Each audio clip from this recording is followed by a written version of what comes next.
In this fifth episode, we are going to be talking about series, sequences, and convergence and divergence. So, a sequence is a list of objects in a specified order. So, sequence could be like 3, 9, 12, 15, 18. Now, a sequence converges if it approaches one number as it gets larger. It diverges otherwise.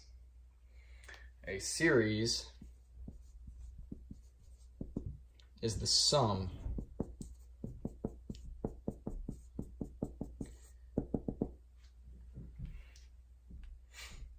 Now a series diverges if its sum goes on forever, and it converges if it approaches one value.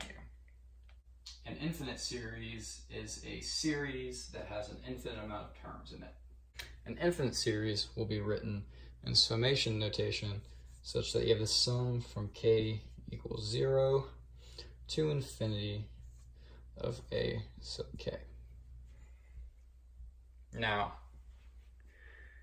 the easiest test to test for divergence of a series is the divergence test, where you have the limit as k approaches infinity for a sub k. If that does not equal 0, the divergence test tells you that it diverges by divergence test. Now, if you have the limit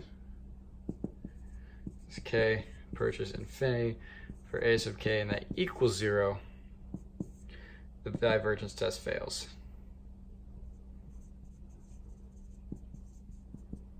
You are unable to conclude anything from the divergence test if it equals 0.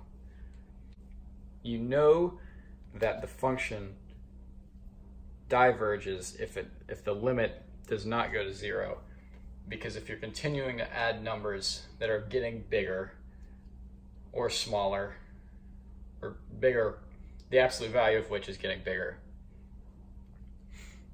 then it's not going to ever stop increasing or decreasing away from 0. So therefore it cannot converge. It will not reach a finite sum. Another test we can use is the integral test, where we use a sub k, and if that can be modeled by f of k, and if f of k is positive,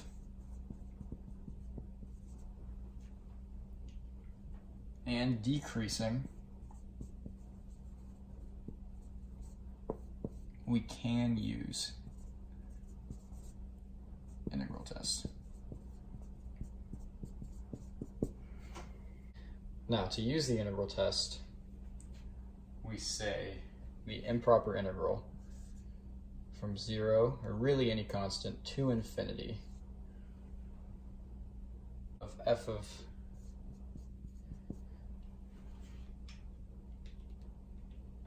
x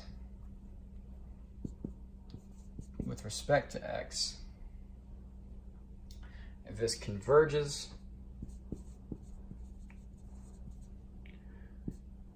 the sum from k equals 0 to infinity of a sub k also converges. However, if the improper integral from 0 to infinity, or again some constant of f of x dx,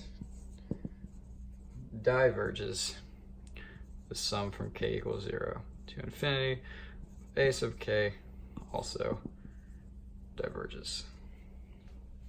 And remember that an improper integral, being that you have the integral from some constant, we'll call it 0, to infinity of f of x dx equals the limit as b approaches infinity of that same integral from 0 but to b instead of f of x dx. You can only properly notate that like this because infinity is not a number, it is an arbitrary concept in which you have to use a limit. So using your knowledge of the integral test, see if the sum from k equals 0 to infinity of 1 over k converges or diverges. Again, you can pause the video now and try to solve it, and after a few seconds, the correct answer will display on the screen.